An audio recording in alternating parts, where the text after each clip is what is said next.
Une petite question comme ça. Si tu devais donner les 3 bandes dessinées qui t'ont le plus influencé dans ta carrière. Alors, on aurait pu demander la seule. Mais bon, la seule, je me rends compte que ça va être totalement impossible. Déjà 3, je pense que je vais te casser la tête avec. S'il y en avait 3. Oui, moi j'ai la BD en tout cas. D'ailleurs, elle est en général. Bon, ici, je ne sais pas si elle est exposée, mais je crois que c'est une des seules BD de fond. Oui, elle est juste là. Avec un mot d'accompagnement, c'est À la recherche de Peter Pan, qui est pour moi l'album ultime. C'est l'album du passage à autre chose. Vraiment, c'est marrant parce que j'ai eu l'occasion de rencontrer Bernard Cozet plusieurs fois. J'en ai parlé et il trouvait ça assez rigolo parce que lui, étrangement, alors que quand on lit ses bouquins, on a l'impression que ça fait partie de l'ADN, il n'est absolument pas nostalgique. C'est quelqu'un qui va toujours de l'avant, et à tout point de vue d'ailleurs. Et pour lui, clairement, c'est ce qu'il fera demain qui prime sur ce qu'il a fait hier.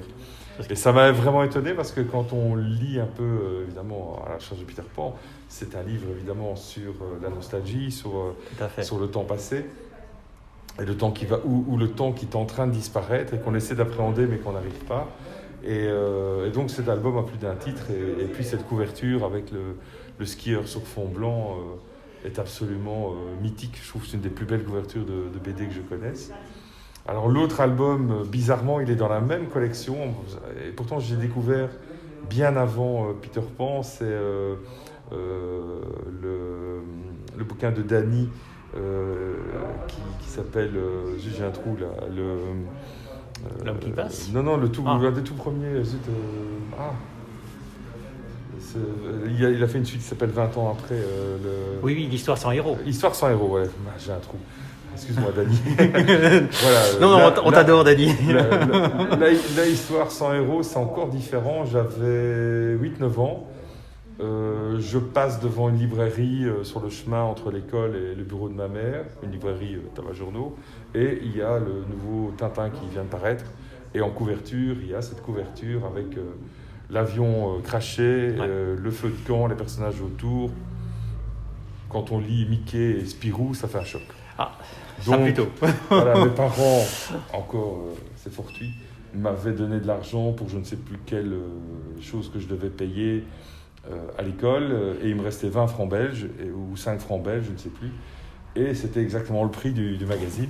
Et donc je suis rentré dans la librairie, j'ai acheté le Tintin, et puis ni une ni deux, et puis je crois que c'est 3-4 jours après, ma mère m'a dit, mais il n'y avait pas de la monnaie de ce que je t'avais donné. Je fais, si, regarde, j'ai acheté ça. Je me suis fait copieusement engueuler parce que je n'avais pas demandé l'autorisation.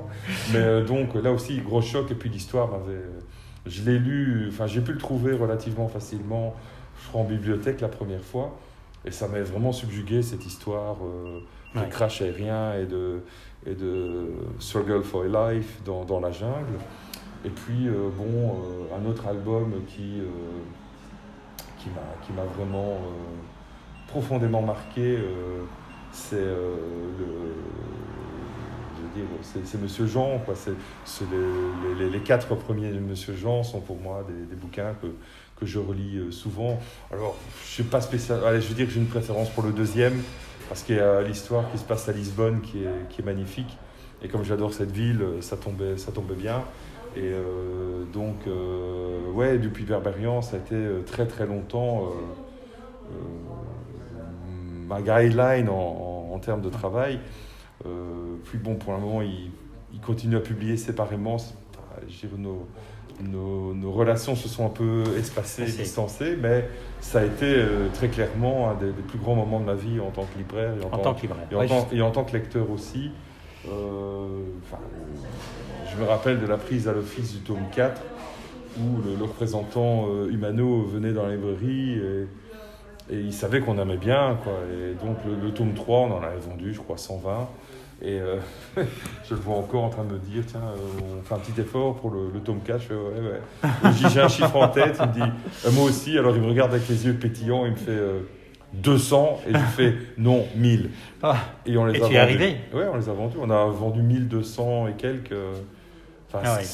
C'est une autre époque, hein, évidemment. Je parle de ça, on est en 2002, je crois, ou 2001, je ne sais plus. Ça remonte pas si longtemps, c'est juste un peu avant la nouvelle ère. On va appeler ça. On avait fait un ex libris sous forme de pochette CD un petit livret sérigraphié sur le disque perdu de Monsieur Jean. Pour moi, ça reste un des plus beaux moments de librairie de toute ma carrière. Ça. Voilà, bon, tu viens de me couper l'air sous le pied pour ma question suivante, parce que j'allais justement te demander quel est ton plus beau souvenir en tant que libraire.